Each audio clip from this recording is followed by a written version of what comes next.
What's up, guys? Welcome back to our weekly live event. It's good to see everybody again. Let me adjust this thing. All right. It's good to see everybody again. Hope everyone's had an amazing week. Things have been super busy right now, so I hope everyone else is, getting stuff done. Lots of opportunities out there, guys. So keep an eye on all the opportunities out there. What's up, Nancy? What's up, Nancy? All right, guys. Take your top off, Andrew. Andrew, you've already seen me with my top off, okay? You don't need to see anything else. Andrew's character. Video call is not pretty good. All right, so hope everyone's had a great week. I've had an awesome week. Still working on building out the 15,000 square foot office, working on buying the 31,000 square foot property in downtown Safety Harbor. If you checked out my live event today, the views on the third on the rooftop is amazing. Like, it's some sick views. There's some sick views. I mean, I have to repeat it. It's really nice. So I really want to eventually have a rooftop lounge. It's gonna be really good. I mean, I think it's a great deal. Lots of opportunity there. Still looking for a couple of slots left for other people that want to join on this investment. Still doing some more research on the multi-units we're looking to build. We're looking to build about 12 to 15 townhouses and rent them out. Keep them long term. And got a couple other things to go in pipeline. So I got another 4-plex that I'm looking to buy in downtown Dunedin. Still selling the house in downtown Dunedin, the 3-bed, 2-bath, 1,500 square feet. If you're interested, let me know, DM me. And I'm also selling a 3,800 square foot house in downtown Safety Harbor. If you're interested, DM me. So, big moves. I probably have about, $1.5, $2 million worth of sales. And I have roughly $14 million worth of purchases. So still great opportunities to buy, guys. Still a lot of great opportunities. You just got to keep your eyes out and ready for those opportunities when they come. They come and go quick. So, keep your eyes out, open for that stuff. So, guys, as you know, the standard procedure and how we do the live events, I answer anyone that asks to go live first on IG. All right, and IG kind of crashed, so let's try that again. Yeah, let's try that again.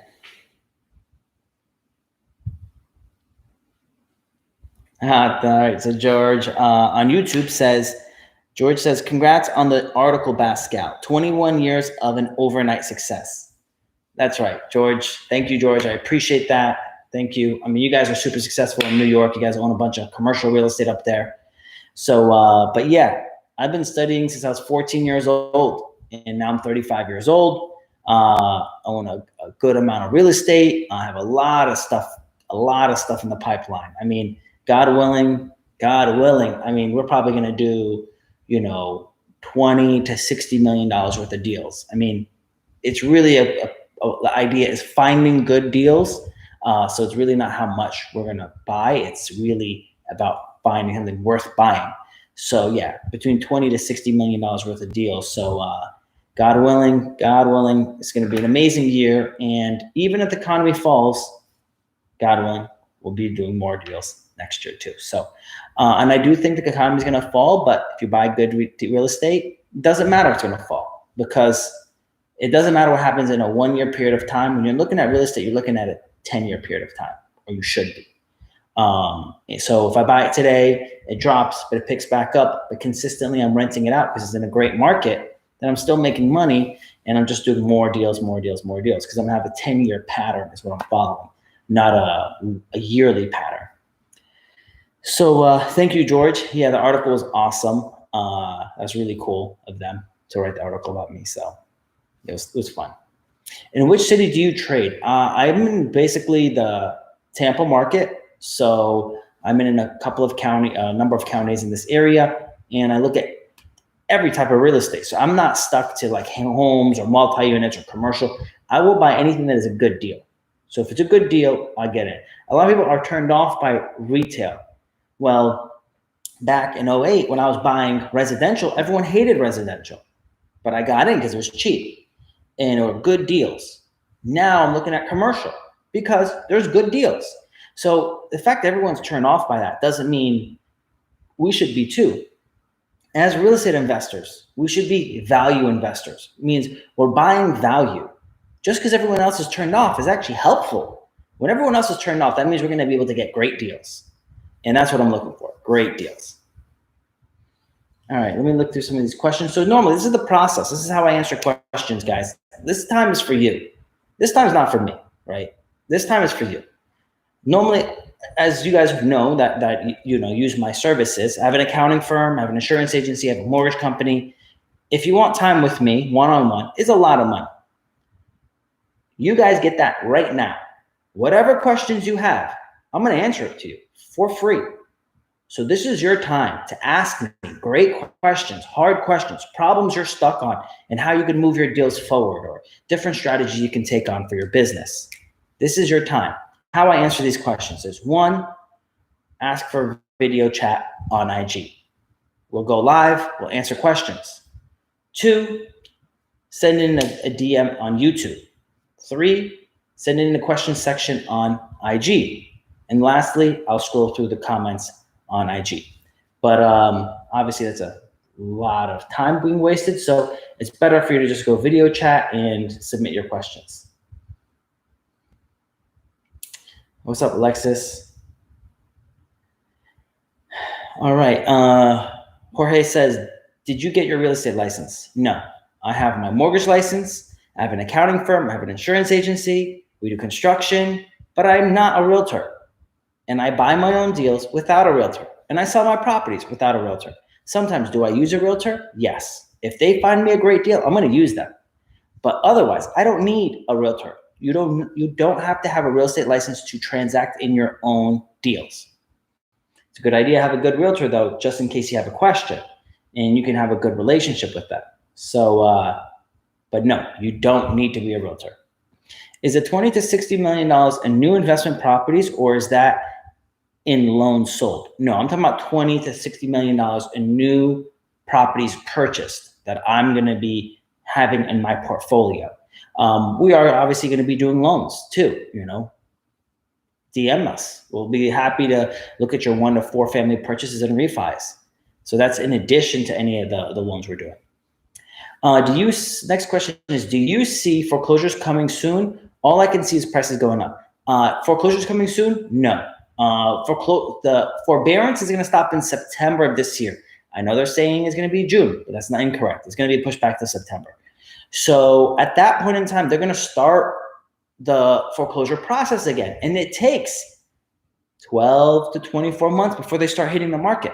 So it's going to be a while before it hits the market. We're going to see some trickles, but we're not going to see a lot. And the ones that we're going to see are going to be the loans from the ones that are going to come quickly are going to be the loans that have been started the foreclosure process back in 2018.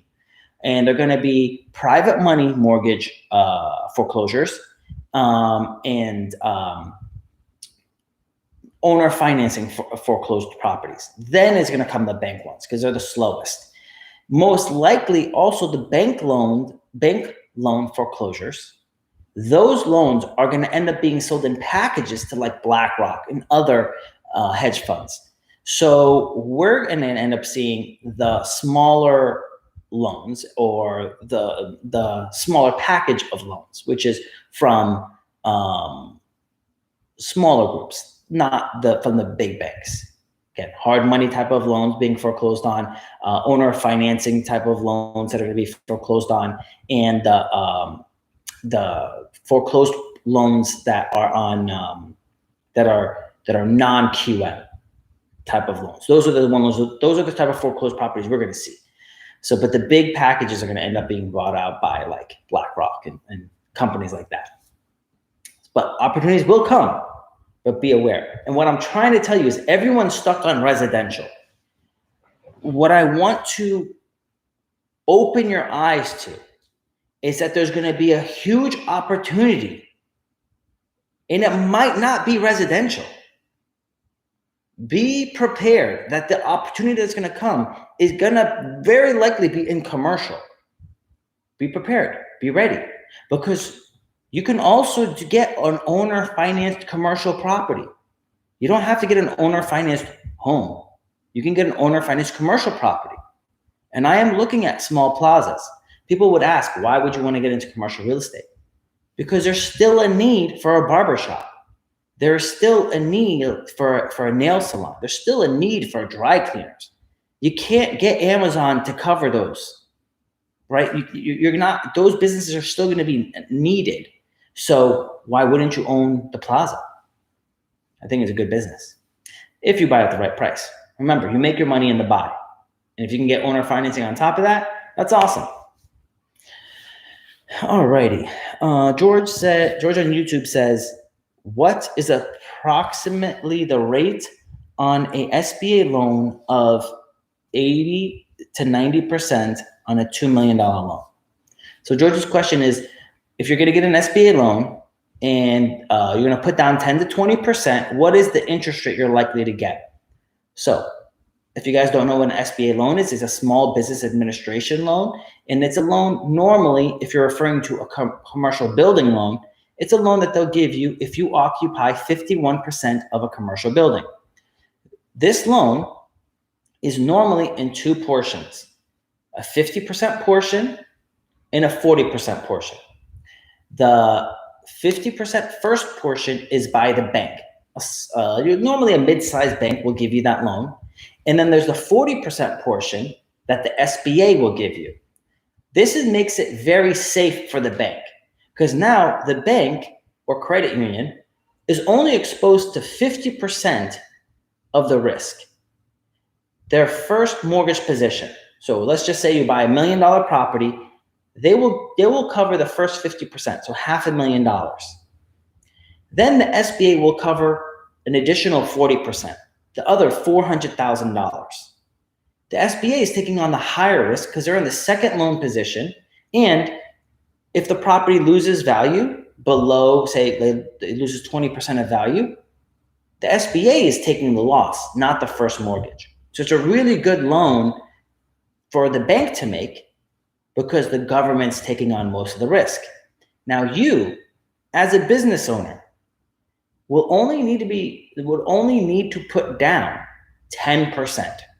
So $1 million building, you only need to put down $100,000. And that 10% isn't just of the purchase price. So it's not 10%, $100,000 plus all the fees, but it's actually, you take the $1 million plus all the fees and any type of construction you're going to do to add value to the building and make it functional for your business. Let's just say all in, you're at $1 million plus $100,000 in closing costs plus $100,000 in repairs. You're at $1.2 million. You only need to put down $120,000. So this is a great loan for a small business owner. Now, what are the interest rates? The interest rates for the first mortgage that is provided by the credit union is normally going to be roughly 4.25%. The SBA loan, the other 40%, is roughly at 2.5%. On average, if you blend it, you're going to come around a 3.5% interest rate loan, which is super low, very, very low. And you only have about 10% into the deal. So it's really a great way to leverage some growth. And if you have a building, let's say a plaza, and you're using 51% of that plaza, and the other 49% you're renting it out to other businesses, it's a great way to reduce your expense and exposure for your overhead, right? That's the way I do it. I actually have an office. Half of it is rented out to another business. Half is used by me. And the rent from the other business pays almost all of my expenses. And I think they actually pay all the expenses. So now I'm renting the other portion of the building for free. It's a great, so there's house hacking. This is office hacking. And using an SBA loan is a great way to office hack.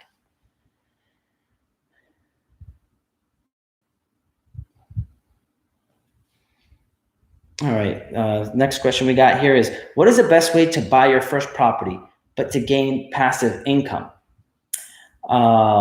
So buy your first rental property and gain passive income.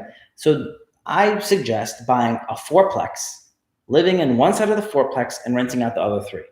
To make it passive, one, you should not tell any of the other residents that you are the owner. Two, you should get a property manager, a real estate agent to property manager. This way, no one will ever call you and ask you to do anything. They will call them, they will call the handyman to fix it, and you do not get involved. You don't fix it yourself, you don't get involved at all. You let all those other people handle everything, and that's a way where you can have passive income and be able to purchase a property with as little as 3.5% down. That is a good way to do it. Now, it is important that if you're going to get a property with very high leverage, that you are buying a great property in a great location that has a lot of upside potential. If you're buying at the top of the market in an area that's topped out and doesn't have much growth, then you're going to have the issue of, overbuying and not really getting much growth and appreciation.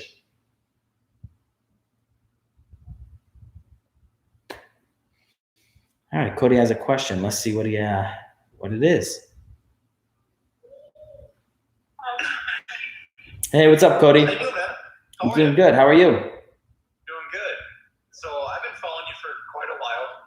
Actually, recently I just got back on Instagram, but when I had Instagram before, I was following you, and really like your principles. I mean, you're a very straightforward guy and very relatable, especially to people new into real estate. So I appreciate that.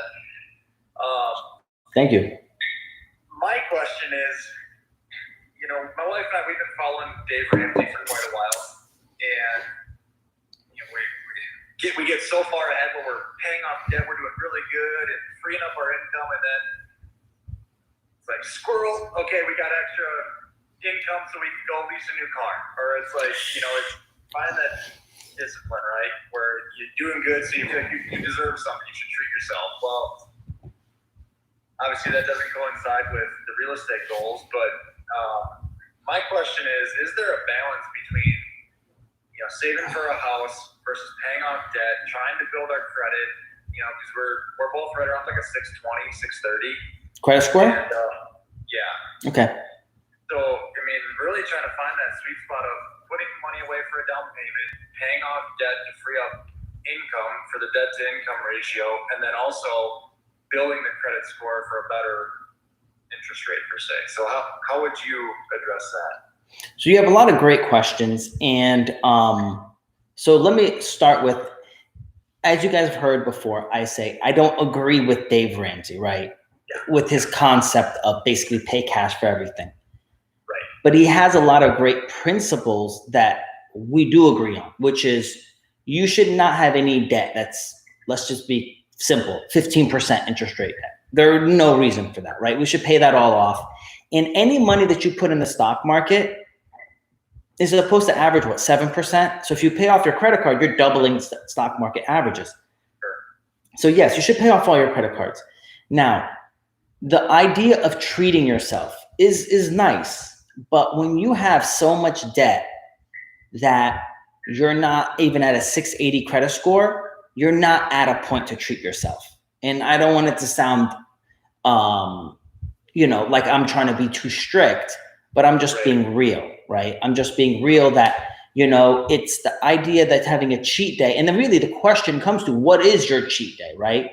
If you have a 620 credit score and you're like, okay, we went out to the restaurant once a month and our bill was $50, that's not a horrible cheat day. But if you're saying, I'm great and I just leased a new car that is going to hold me back for 5 years, then that's not a cheat day. That's a cheat 5 years. Good point. Right? That's not a 1 day thing. That's a 5-year deal. So, and the problem that comes with the new house, the new car, everything is new. You buy everything new. Your wardrobe changes. Your vacations change. You're going out more often. So it's not just one thing. It becomes 1,000 things. So if you find out that you have the personality that's an addicting personality that you want more and more and more, then you really want to just go cold turkey. And that's not everyone has to do that, but you have to understand your personality in how to manage it. Like for me, I have an addicting personality. So for what I'll do is I literally won't go out at all. And then all or nothing. And then I'll go out once every, maybe like, I would go out maybe once every 6 months. And for like that weekend, I'd go crazy. And then again, I'm not going out again. I got it out my system. I'm done. I'm going back to grinding.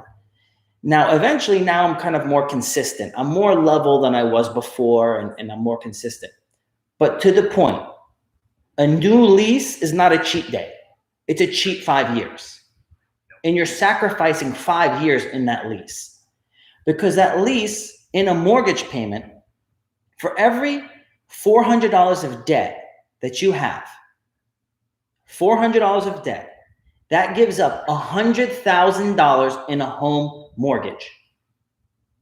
So if you think I got a month, so if you got an $800 lease or $800 car payment, you just gave off, you just took 200 grand off of your purchasing power to buy a house. So if you had no debt, no personal debt, and I'm okay with no personal debt. I am pro debt that buys you cash flow. I'm all for debt that buys you cash flow. I am not for paying off your home mortgage. I'm all about refinancing it and lowering the interest rate and lowering your payment. I am against 15-year mortgages.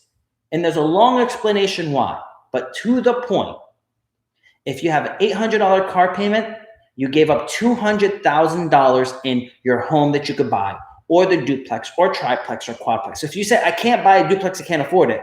Well, your $800 payment a month just took 200 grand off of your ability to buy it.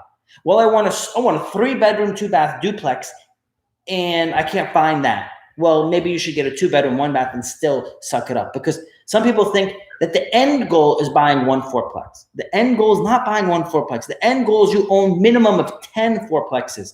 So your first one is not your last one. Your first one is literally just your first one. So people think buying your first property is the milestone, is the major one. No, it's not. That's a minor one. You literally spent all that energy to buy your first deal. And now you are in Little League. All prior to that was you just getting to Little League. So in this analogy of baseball. So my point is, once you get your first deal, that snowball gets way easier. But your first deal is kind of the easiest to get financed. That's why I said you really should try to get a fourplex. So paying off all your credit card debt, consolidating the debt in a way, lowering the payments so you're able to get a conventional or QM loan. You have to have a minimum 640 credit score. You really want a 680 credit score, because the fees are so high, like really high, under 680. So can I get you a loan under 680? Yeah, over 640, I can get you a QM loan and you know, you're good, but you're looking at a lot of fees, a lot of points, it's a lot of cost that's not necessary. Now, why all this is moving, there's a lot of moving parts. If you find an amazing deal, then yeah, it's worth getting the deal and the interest doesn't matter as much. That's why I say the deal is the most important thing, because if you find a property and you're saving 200 grand on the purchase price, interest doesn't matter as much. But to the point, you're asking this question regarding where should I balance paying off debt, treating myself, and investing? If your debt is at 15%, just to make it a simple number, pay it off first. I guess really to fill you in more, so the car leases I was talking about, yeah, one is up in November, one's up in December. So that total combined with those two, because lease I have to have higher insurance, that's going to free up about $1,200 a month in payments. That's 300 grand. So I don't have any credit cards. I have none. Mm-hmm. All of our debt is about $20,000, but that's all medical bills and student loans. Okay, that's not that bad. Yeah. So I guess. What do you make a year, if you don't mind me asking? So I make about 70, and okay. My wife makes about 80. Okay, so you make 150. Okay, yeah. That's good. Where do you live? So in Tucson, Arizona. Tucson. So that means you have a great market. Prices are reasonable for properties. You know, you can find a fourplex there probably for, you know, 800 or less, you know, probably 500 in a decent area. So, so let's just say simple numbers. When it's time, preferably, you're going to each buy an $8,000 Toyota Camry or Honda Accord, and you're going to buy it for cash. Because that $1,200 is going to give you 300 grand more in lending ability. So now you can go for a $500,000 property, fourplex. You can put 3.5% down as your first property, or if not, you can put down 10%, it's 50 grand. And what would you recommend? huh? What would you recommend?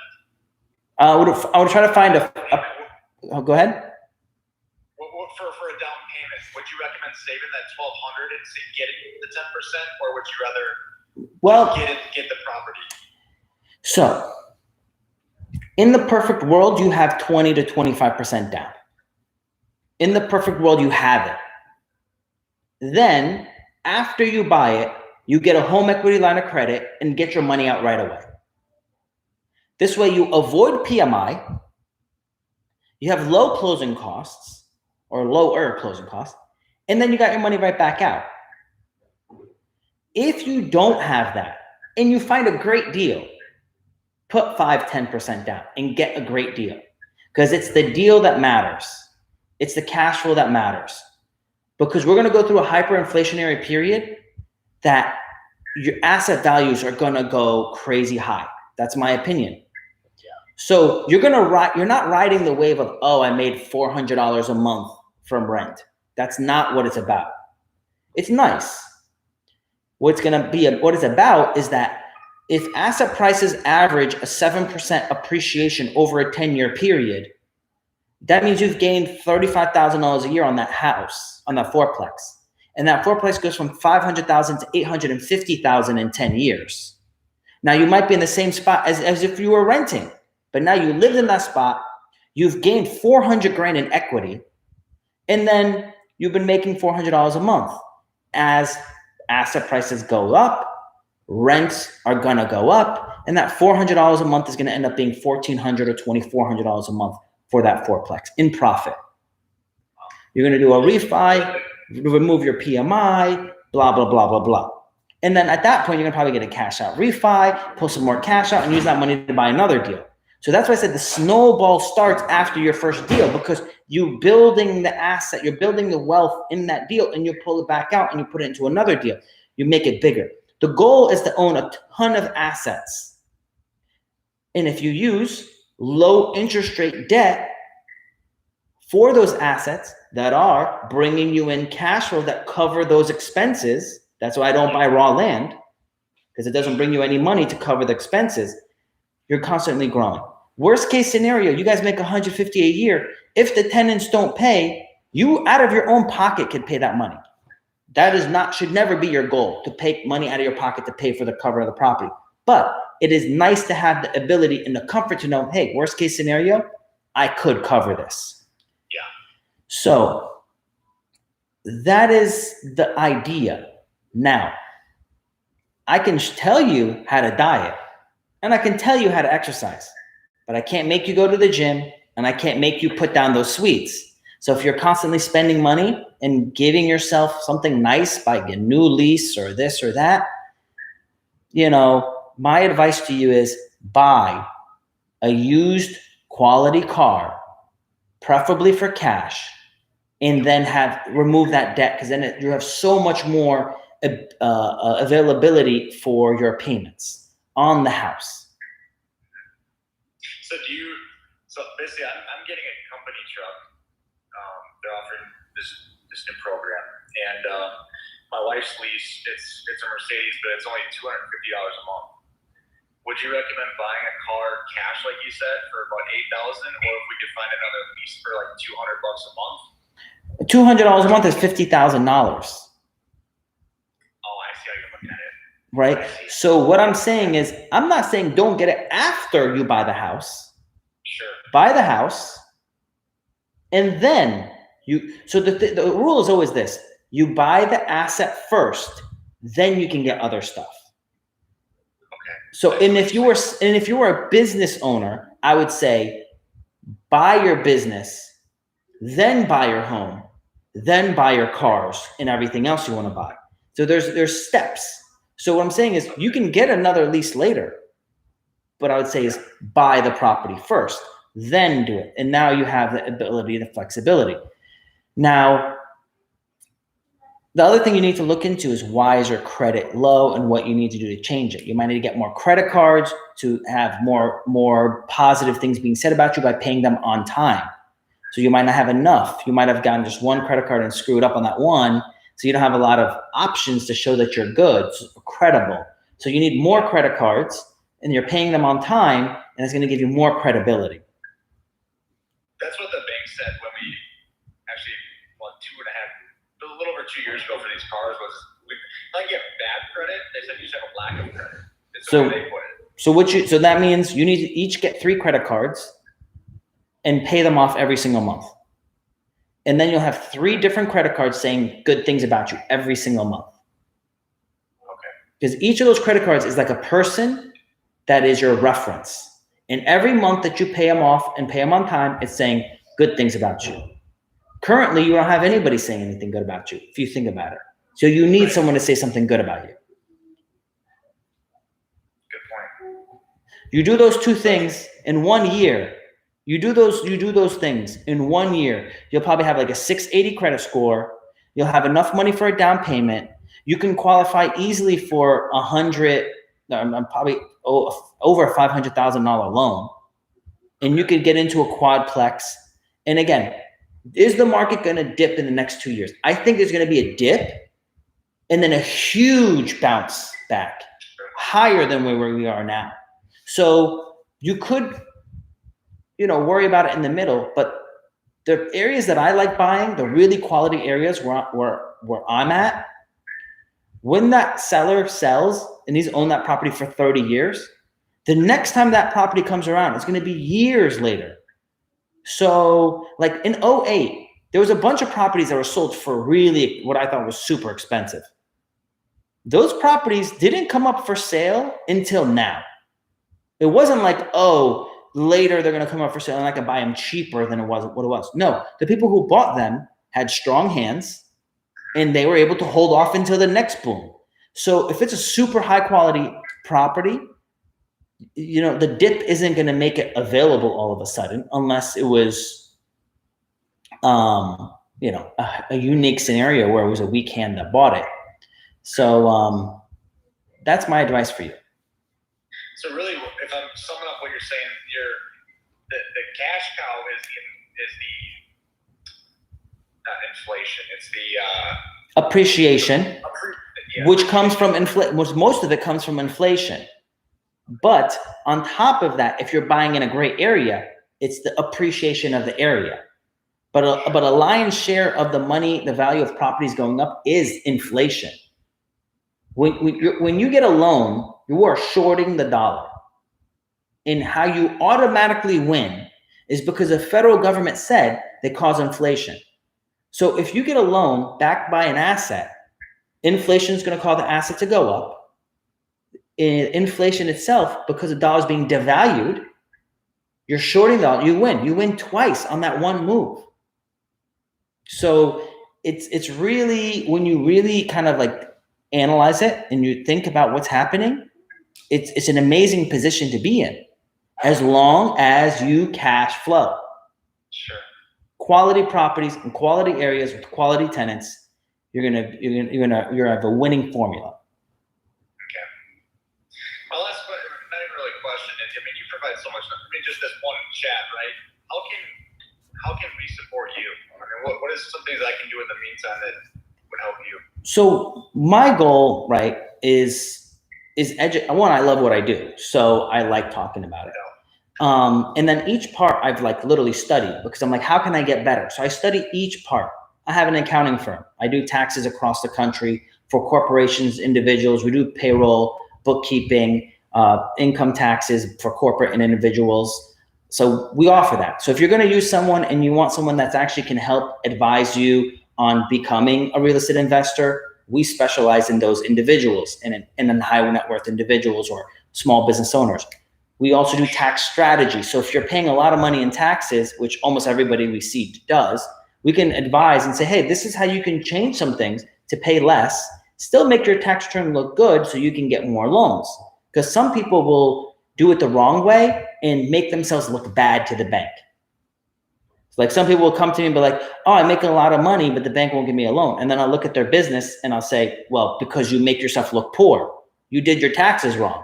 Well, I don't want to pay a lot in taxes. I'm like, I get it. I don't want to pay a lot either. But you can do it in such a way where you're showing all your money, but you get write-offs to reduce your income, not writing off as an expense, but through depreciation and amortization. Now, that just means mumbo jumbo to a lot of people. My point is this, is there's multiple ways you can do your taxes, not pay a lot in taxes, and make yourself look good to the bank so you're constantly getting more loans and growing. I have an insurance agency, so anyone that has property, auto insurance, home insurance, landlord policies, GLs in Florida only for now. Taxes are across the country, anywhere in the country. And we do mortgages in Florida, Texas, Arizona, California. So purchase mortgages and refinances, we do that. And we use, conventional qualified mortgages. So the same things you guys see online that are, when they're offering those super low interest rates, we do those same loans. That's what we use. Quicken Loans, United Wholesale Mortgage, Caliber. So all of the big names, we use them and we broker them. So we look and find the best deal for our clients. And that's what I do is as I create this overall structure for the people. And let's talk about this. One of the guys that has 65 units gives me a call and he's like, hey, I want to buy this property. Should I buy it? I do a quick analysis. I said, yes, you should buy it. Well, he said, my other accountant says I shouldn't buy it because it's not a great deal. I said, well, you're leaving off these 3 or 4 factors. And those 3 or 4 factors are like $3,000 a month. He's like, oh, I didn't think about that. He's like, well, how come he didn't mention that? I said, well, he's an accountant. He's not a real estate investor. I'm a real estate investor that has these other businesses that function for growth. So if you're looking for growth, if you're looking for setting up a retirement, that's kind of my goal and how I set things up. Lastly, some people just make a lot of money and don't want to do any of this stuff. They just literally, I'm like, I love the idea, but I just don't want to learn all the things Pascal. They invest with me. So we buy, like right now we're looking at a $7.5 million property. So I have roughly, I think, 5 people that already said they're in, and we're looking for, I think, 2 more people that want to get involved. And us as a group is going to buy this property. And I manage everything. My team manages everything. And now they get the benefits of being a real estate investor, but not doing any of the work. That's called a limited partner. And that's kind of, if you do research, that's kind of a common thing in the real estate world. So I think I mentioned earlier, my wife makes about 80K. She's a hairdresser. She's self-employed. Would that qualify to work with your team as far as taxes go until, say, a year from now, we're following your principles and being disciplined, obviously, where we could have a mortgage for you as well? Yes. So let me give you an example. I have a hairdresser that came in. She owns her shop, and I reviewed her taxes, and she was filing as a Schedule C. And I was like, why are you filing as a Schedule C? You have W-2s paying yourself. You have W-2s paying your girls. Why are you filing as a Schedule C? Because you're paying an extra 17.6% in taxes on that money. You should be paying yourself you should be filing as an 1120S and K1ing yourself any money remaining, because you are paying Social Security and Medicare on what you're W-2ing yourself as their employee. But you have a portion of it that you're a business owner. And that business owner portion should not be paying Social Security and Medicare. So if you're looking at, let's just say she owns her hair salon and she makes 80K net, she should be paying herself $30,000 as an employee, $50,000 as a company owner. So that $50,000 should not be paying the extra 17.6% in tax. So roughly should be saving herself like $8,900, roughly something like that, in taxes that she's paying right now, that she's cutting a check for Social Security and Medicare. So in that scenario, 1, you just saved $9,000 a year. 2, you're not worried about writing off everything, because what normally they do is they instead of doing it properly, they'll write off 80K to 40. And they'll find every expense in the world and write it to, well, really, it shouldn't be 40, right? Let's be real. It should be 80, but they write it to 40 because they don't want to pay that extra $9,000. Well, you can still show it if you do it the way I just mentioned. And it's not hard. You just have to have the accountants do the extra steps. So it costs more money to do those tax returns because you're adding like 3 more levels of work, but you just saved $9,000 in taxes. So yeah, you maybe spent an extra $1,500, but you saved $9,000. And now you're showing 150. You're not showing 100. So that's where you're saying that would also help you to the banks. Correct, because now you have tax returns that show 150, because it doesn't matter what you're making, it matters what your tax returns show. Remember this, the IRS is a quasi-governmental agency.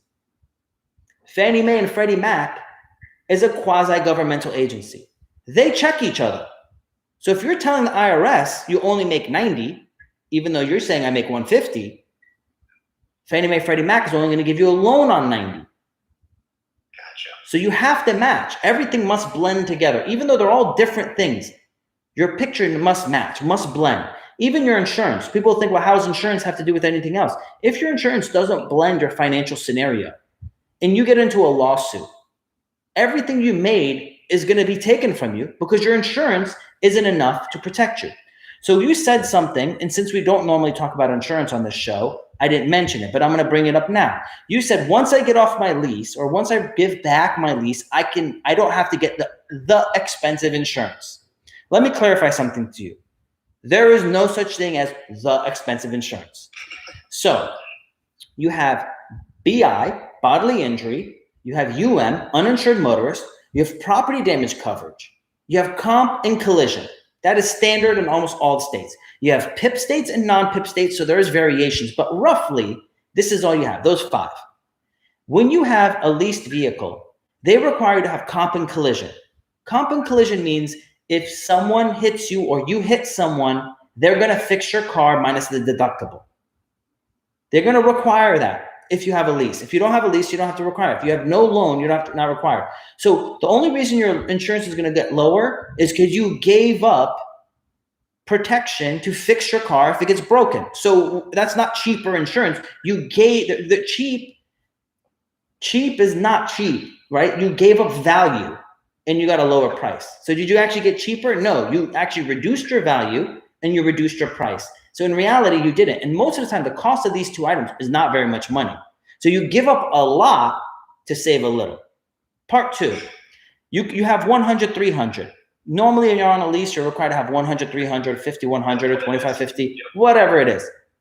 Someone will go from 100, 300 to 10, 20.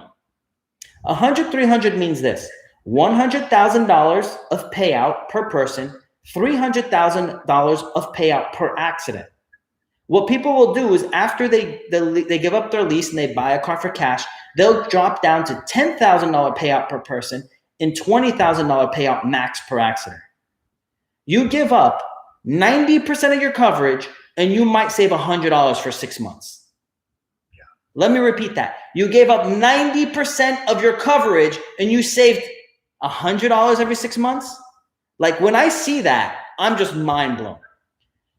Now, in 1980, when they had real insurance agents with real experience instead of just some telemarketer that's saying they buy my insurance and they just get paid their one-time fee and they never talk to you again. So if you get into an accident, it doesn't matter. They're not responsible, or they're not really like have a connection with you is what I mean. Back in 1980, when they had real insurance agency, they had an assessment of how much coverage you should have. The assessment was basically 10 times your income. So in your scenario, $1.5 million of liability coverage, or 3 times your assets. Because some people are working and they're younger, but they don't have a lot of assets. Some people are older, have a lot of assets, but aren't working. So it's either 3 times your assets or 10 times your income.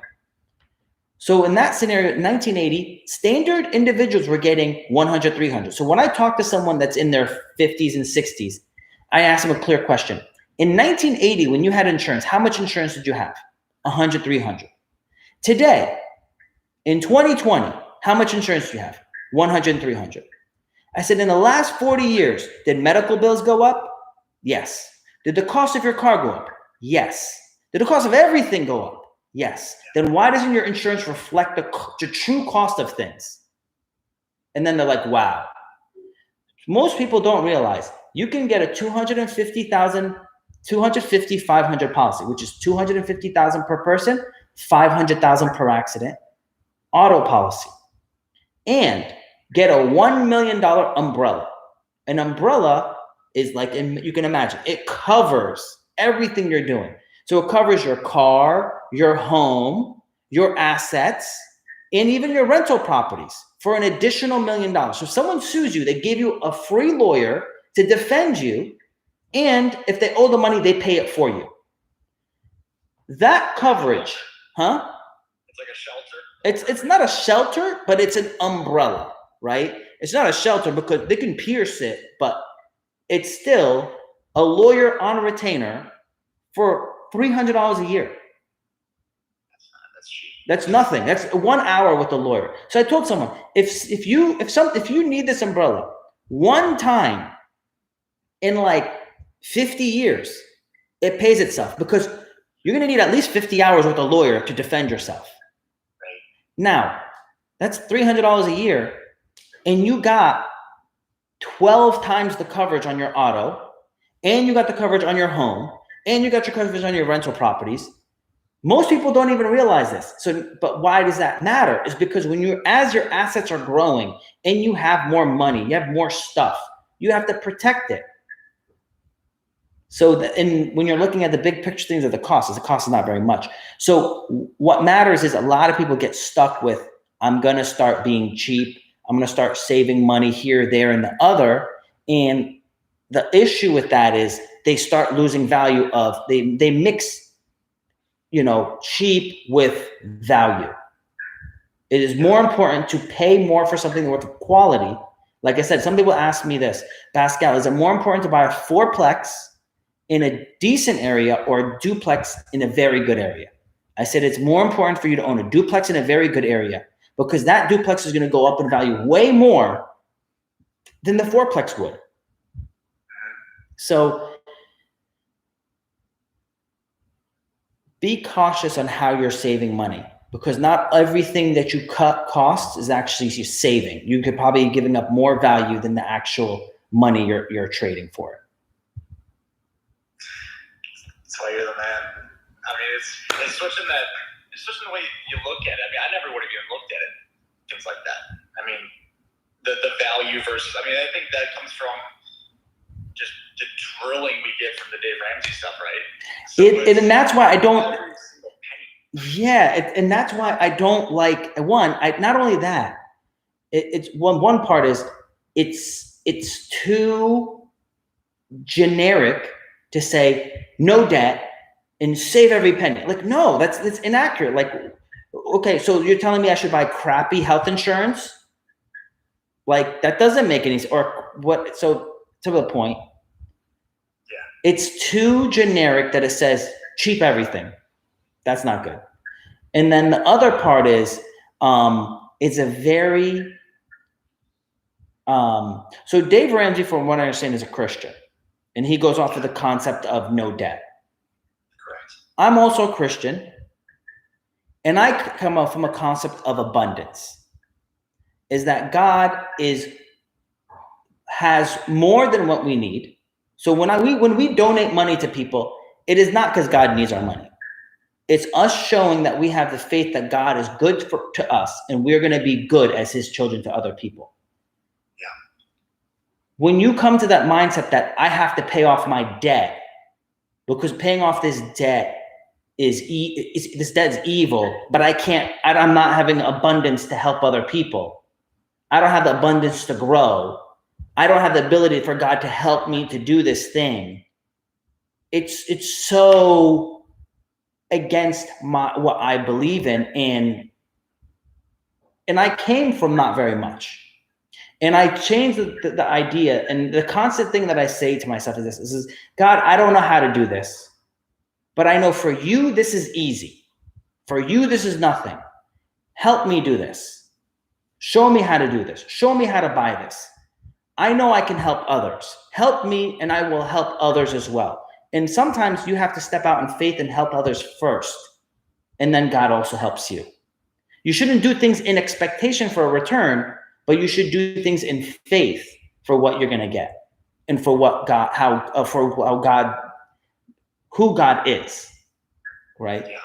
So, I live by that, and a lot of times I'll do deals, and I'm like, God, I don't even know how this is going to happen, but I'm going to keep working and moving forward in faith, and whatever happens, I know that it's in your will for this to happen one way or the other. And I've seen God do amazing things. Like when I was 19, 20 years old, I was looking at the 7-unit property, my best property right now. It's an amazing property. And I looked at it, and it's 7 units, and I'm 20 years old. I don't have 2 years of property management experience. I didn't have the 30% down that I needed to have on the deal. I couldn't raise the money from any way in the world. Anybody you talk to, I could not qualify for this property. And I would keep, and the realtor brought it to me. He's like, hey, you should look at it, maybe buy it. So I would trying to get people, and I was talking to people, and I was asking them to join me on this deal because it's an amazing deal. I said, this is an awesome property. It's right next to the baseball stadium. It's 1 block from the library. It's 2 blocks from the water. It's 2 blocks from downtown. This is in downtown Dunedin. I got this property. I got the opportunity to buy this property for like $335,000. It's 7 units. I tell people today that how I literally was looking across the street, because I would park across the street, and I was like, God, I don't know how to do it. Just tell me how to do it. Like, I know you could do this. He gave me this light, this vision, and he said, you can buy that duplex. And you buy that duplex, and the woman wanted $100,000 from the 335. Buy that duplex for $140,000 from her. Get the loan from the bank. Put down your 20%. You have your money, and the bank will put up the rest of the money. Now she has $140,000. She asked for at least $100. You gave her $140. It's not all from you, and it's not from a cash partner. It was from a bank. And then she will fund the rest of the money for the deal. I bought that property for $335,000 with only $32,000 down. That today is worth $1.75 million. Holy shit. That I gross without Airbnb $10,500 a month. When I got it, it was only getting $400 to $600 a month per unit. Now it clears $1,500 for a 1-bedroom, $10,500 without any Airbnbs. During Airbnb season, we get $3,500 a month for a 1-bedroom. So during season, we're looking at almost 20 grand a month. I used to not make 20 grand a year. I clear 20 grand a month from one property now. And this is the blessing that God gives you. I'll give you one more. There was another property. I ran sick numbers again and again and again. And I pushed and I pushed and I pushed to make this deal happen, because on numbers, it was an amazing deal. It was going to be so good. And it was the worst experience of my life. 3 years of headache and trouble and trauma and issues. Finally, I got out of it. It was another 2 years of BS, and finally sold out of the property. I didn't lose any money, thank God, but it was the worst ever, because I forced something to happen that shouldn't have happened yet, that wasn't right for me, that God didn't want for me. But I asked God to give me patience, and he gave me those properties, and it gave me a lot of patience. I mean, I can give you a whole nother story of every single problem. I'll give you one story. I changed the carpet on that property. Normally I put in tile, but it was a wood building. So I said, all right, I don't want to put tile. I don't put it. It's going to break, crack, and whatever. So I'll just put down carpet. With not even a year, within 2 or 3 months, I was in construction boots, because I would fix the properties myself when I started. I was slipping on the carpet. It was so packed with food and God knows what, slipping on the carpet. One of those stories. Another one of the properties. The wall, we just painted the place. And within a couple of months, I come back in and I'm like, What's this ugly wallpaper on this wall? I go up to the wall and I look at it closer. It's not wallpaper. There's so many cockroaches, it looks like a wallpaper. I'm like, how is this even possible? And how do you even live like this? Like, how do you live like this? I don't understand. So I got very good at being a fumigator. So time and again, issue after issue like this. And that's why I tell people, guys, don't get all caught up in high cap rates. With a high cap rate area, either you're in the hood or you're in a rural area, there is a reason you're getting paid extra money, because there's extra headache and there isn't extra growth. Normally it's low growth, a lot of work, but it will give you more cash flow. And it's normally not the right thing for like 99% of the investors out there. If you are literally a mom and pop shop with your own construction crew and you're doing it daily, like this one guy owned like 30 of them, but he went out there himself morning to night. That was his job. That's what he did. And he had a couple of guys working for him do it, and they literally did it himself. And he hated his life. He was making money, but I'm telling you, the things he would come out of this guy's mouth was like he hated his life. And again, I'll give up a couple of points in cap rate for not have to deal with that, because again, remember this, if you give it up in cap rate, you normally get an appreciation. So people think they only see the cash, right? What did we just talk about? You give up. Appreciation is the cash cow. It is, but what you also mentioned, remember, you said the Dave Ramsey followers will look at saving money and don't realize what value they gave up. The same person will look at the cap rate, the extra money they're getting, because money is the only thing they look at, but they don't realize the value that they lost, the appreciation that they gave up. So this thing that's being moved, if you found let's just say in all things equal, if you find a 5 cap rate property, it should have about a 7% appreciation. If you find a 10 cap rate property, you're probably only gonna have like a 2% appreciation. Let's just say that, like if you, because on average, you're paying for the headache, and you're going to average off probably around the 12% to 15% internal rate of return on a deal. So it's still going to usually equal that 15%. So if you get a 5 cap, that means it'll be a good appreciation. If you got a high cap, you're probably in a low appreciation area. Go look at right now. You'll find condos for sale or apartment complexes for sale, $25,000 a unit. There's places in the country you can buy 100 units for $2.5 million. There's very little appreciation in those areas. The property values are they're not thinking it's going to go up in value. Sure. So negative growth. I gave you a lot to digest.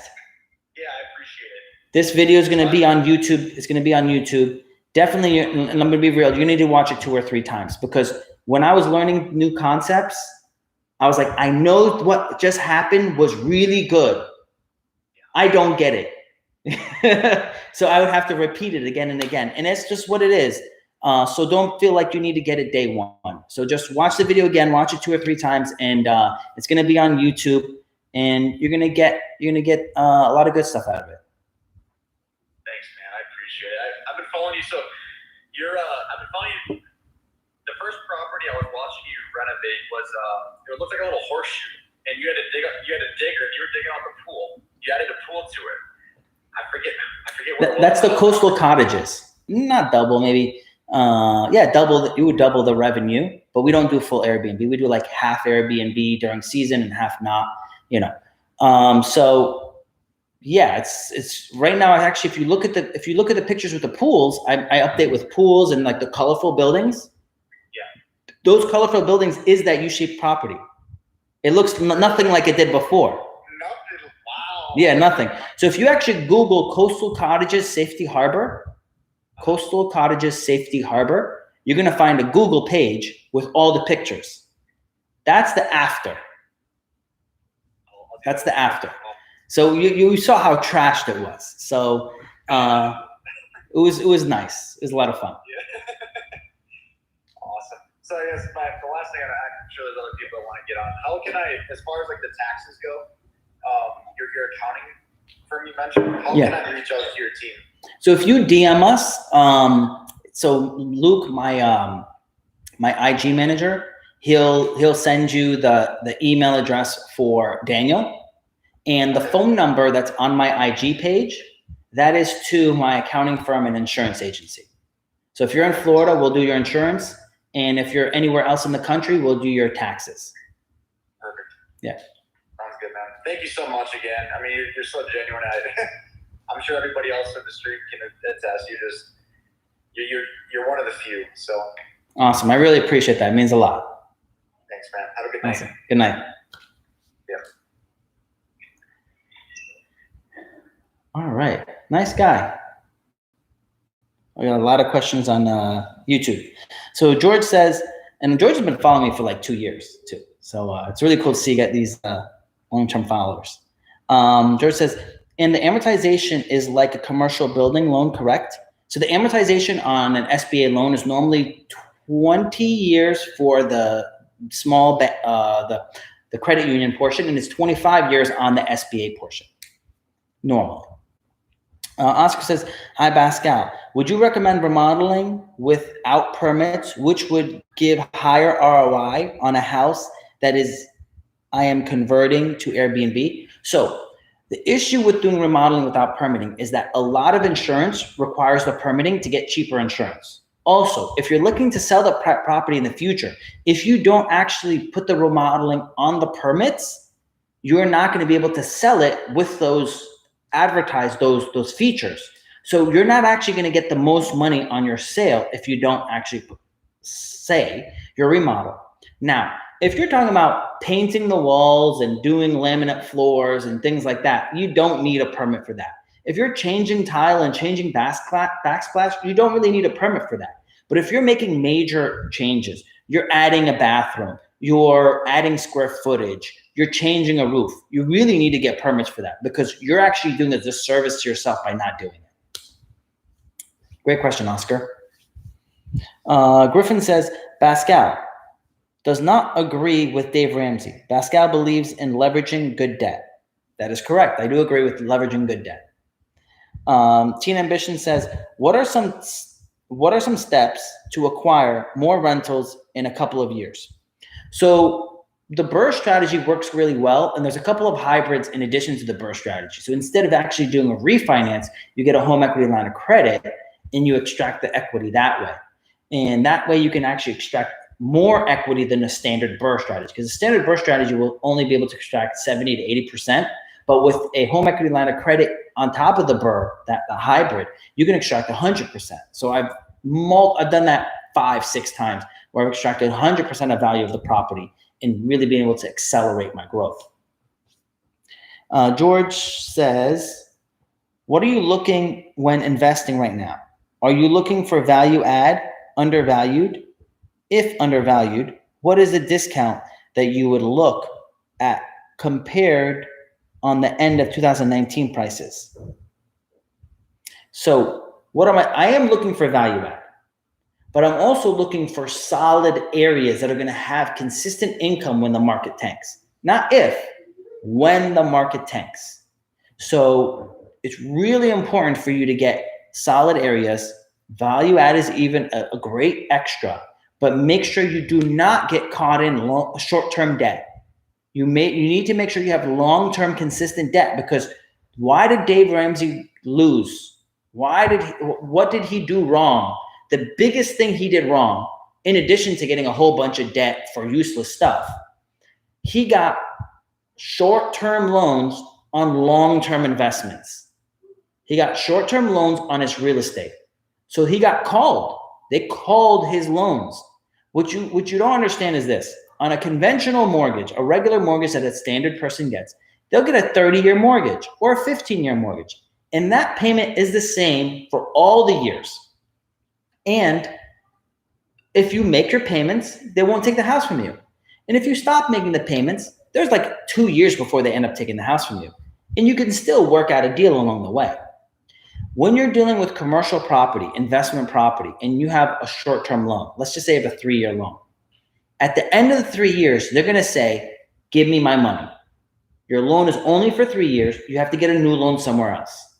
If there's no other person out there willing to give you the money for that loan, it doesn't matter.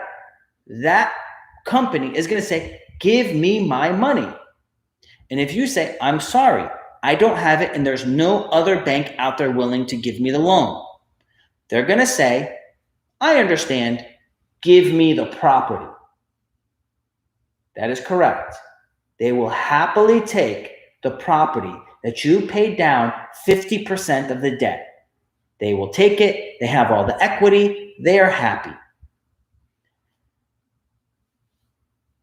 Do not get short-term loans on long-term investments. That is 101 of real estate investing.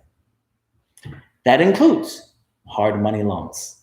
You do not use hard money loans for a long-term investment because you're going to get pulled. Your card is going to be pulled and you're going to be stuck. You're going to lose the property.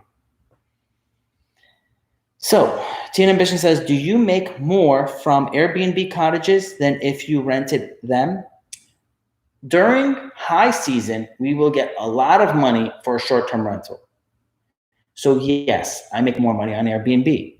During the low season, slow season, we make, some of the Airbnbs will be empty.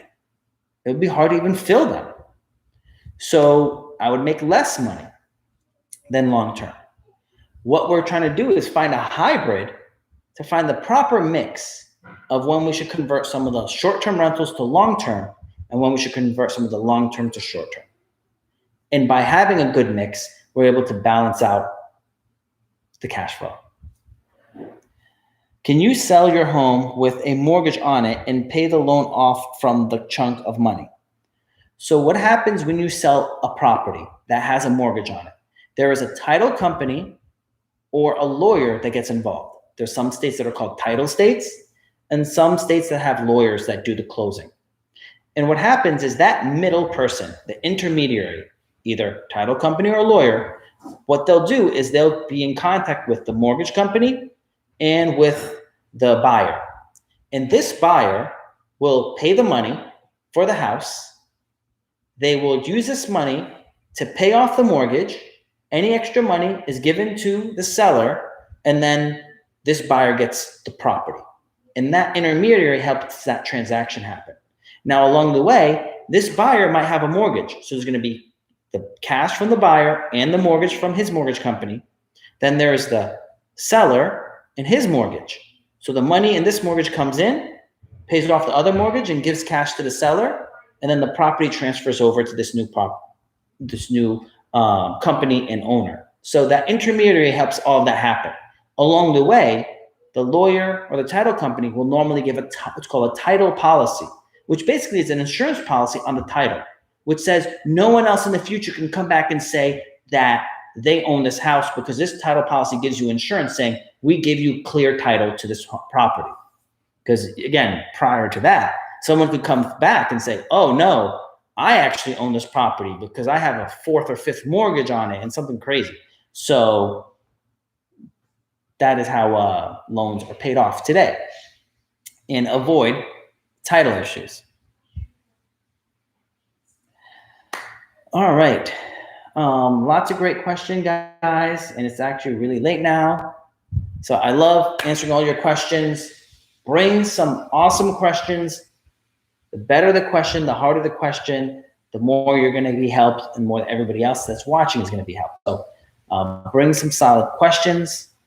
As you guys know, I have a mortgage company. So if you want to do a purchase or refinance of a home, DM me. I would love to save you some money on your mortgage.